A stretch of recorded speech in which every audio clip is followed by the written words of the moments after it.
小山100发子弹全部10环，邓九光100发子弹全部10环。面对这样的顶尖成绩，旅长心中十分满意，接连开口称赞。两位老兵风采依旧完全不输当年。时间回到1小时之前，新兵中队的一名女兵正在海训场上进行打靶，最终没能打出自己预期的成绩。她一口咬定手中的枪械存在问题。就在这个时候，一位老兵从人群中走了出来，开口表示这把枪没有任何故障。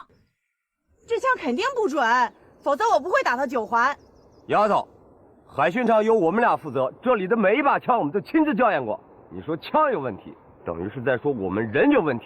眼下到底是枪的问题还是人的问题？当下没有任何人能给出定论。只见老兵懒得和他多费口舌，直接伸手拿过那把争议的枪，对着远处的靶纸连续开出3枪，随即开口确认枪械没有任何问题。还没爆靶呢，3个10环。这一幕让新兵中队的所有女兵都看呆了。此时乌云脸上满是疑惑，完全想不通问题到底出在哪里。而邓九光则主动向他解释，其实问题的根源就出在周围的空气里，因为海训场的环境和大草原完全不同，这里空气的湿度和密度都远大于内陆，所以进行800米以上距离的射击，就必须提前考虑空气湿度。没想到不知天高地厚的乌云当场提出要和两位老兵比试枪法。听闻这个挑战，两个老兵对视一眼，露出笑意，直接开口回绝了他，还表示他们2个只是普通的靶场值守人员，就算乌云赢了他们也算不上什么光彩的事。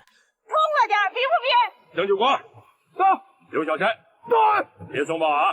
试试你们这2个老乡还中不中用。既然旅长都亲自开口发话了，两人自然没有拒绝的道理。于是3人一同走到指定靶位，各自开始做起射击前的准备动作。可乌云在正式开始前还要猛灌一口8+1，他表示这是自己的专属习惯，只有这样才能打得更加精准。咱俩不能倚老卖老，要不然大家该说这比赛不公平。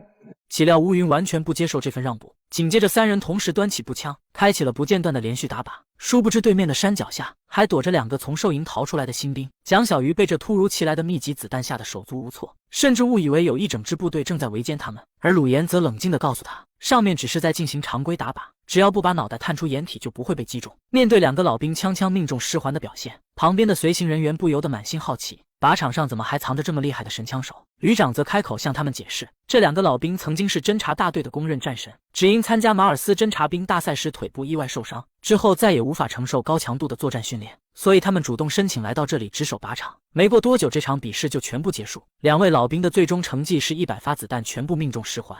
乌云100发子弹77个10环，18个9环，5个8环，共972环。在新兵阶段能打出这样的成绩，让邓九光彻底对他刮目相看。而旅长则走到乌云面前，拿起一把崭新的 98K 送给他当做奖励，同时也十分好奇乌云水壶里装的是什么。结果凑过去一闻，才发现里面装的是8+1。怎么把这个东西也带到靶场里来了？我喝酒比不喝打得准。旅长，乌云从来都没喝醉过，酒就是他的粮食。那也不行啊，你要想办法帮他戒了。然而就在这个时候，龙百川一行人赶到了现场。原来在10分钟之前，旅长为了让他们过来观摩女兵打靶，特意提前派人通知了他们。既然来了，也不能让你们白来。邓九光，到；刘小山，到。